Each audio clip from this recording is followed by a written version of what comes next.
when you're not eating for a certain period of time, your body actually senses, oh, there's no food coming in. We need to start breaking down these cells. We need to start regenerating and repairing. So your body is actually going to get rid of the bad cells that are on your body, right?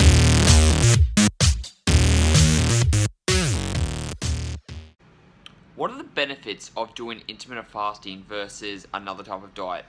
What's going on, guys? Tyson Brown here, your intermittent fasting expert, and today I want to talk to you about the benefits of intermittent fasting compared to other diets.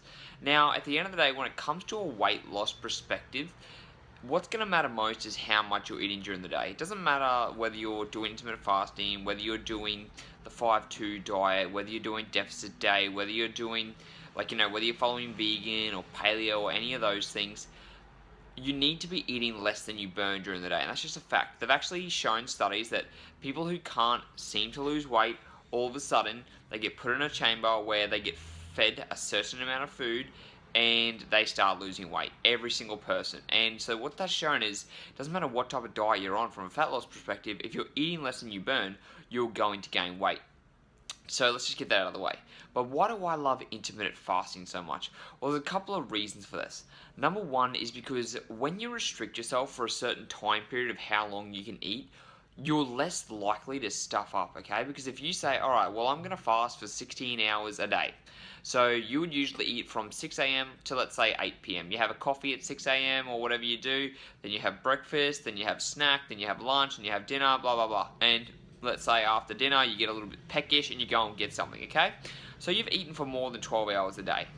Now, if you were to try and eat that exact same amount of food in 8 hours a day, with your coffee, with your snacks, with your dinner, with all that stuff, you're going to be feeling pretty full because you've now got to try and digest that food in a shorter time period, and your body's going to be going, hey, whoa, I can't eat that much food.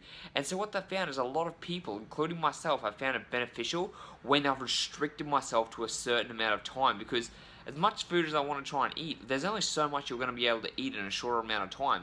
So when you look at someone who can eat over 12 hours a day, right, they start their, like I said, they start their coffee at 6 a.m. or whatever it is, and they finish dinner at 8 or 9 o'clock, they've been eating for over 12 hours a day. But if you restrict that time, you say, I'm only eating from 10 a.m.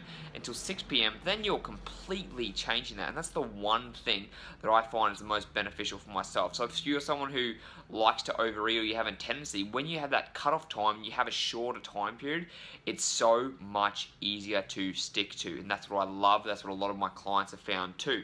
This is more of my online clients who have tried this actually. The second thing is that when it comes to things that happen in the body, right? So there's a process in the body that's called autophagy, and this means cell eating. Pretty much all that means is you've got cells in your body. Our body is made up of trillions and trillions of cells, and what that means is when you're not eating for a certain period of time, your body actually senses, oh, there's no food coming in. We need to start breaking down these cells. We need to start regenerating and repairing. So your body is actually going to get rid of the bad cells that are on your body, right? And so they're going to be replaced with better working cells. So you're going to have more energy. You're going to have more power. So all these health benefits that come along with the fasting don't happen in a normal diet because you won't be fasting as much. And that's the second thing about it. It's not just about the weight loss, it's also about the cell recycling, rejuvenation, and improving your body. So later on, you're going to notice like a lot more changes in your body because of the health perspectives.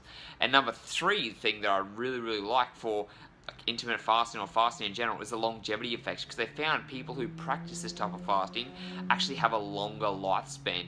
And if you're someone who wants to live a long and healthy life, then intermittent fasting or any type of fasting is going to be very, very beneficial for you because, like I said, with the cell regeneration, it gets rid of bad cells. This could, I'm not saying it does, but it has been shown that it can actually get rid of cancer cells too because of the starvation. And that's another reason I love fasting. I've been doing this for many, many years now, and I've recommended people doing this. Now, it doesn't work for everyone, but it's something that I love, and it's just because I want to live a long and healthy life. I've got a problem with past overeating, and when I restrict myself to a certain time period, it's so much more beneficial.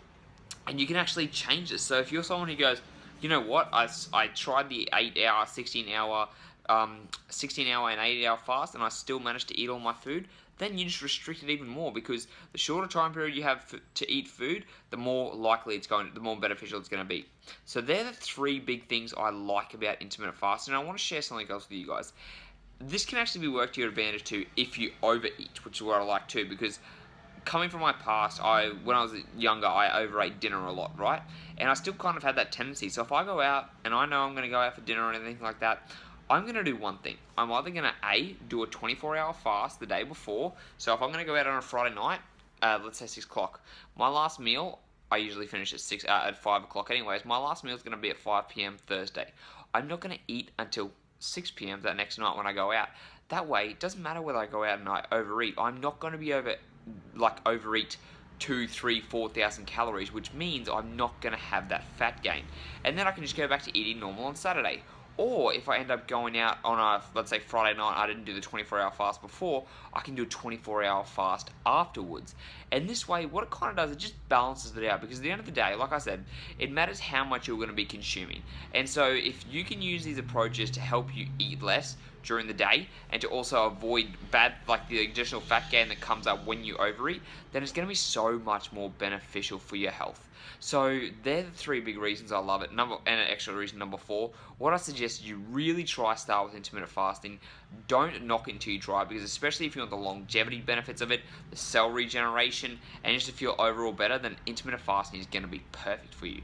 What I want you to do is click on the link below, and you're going to get a free guide that explains to you exactly how to do intermittent fasting and get you kickstarted with it. Till next time, speak to you guys then.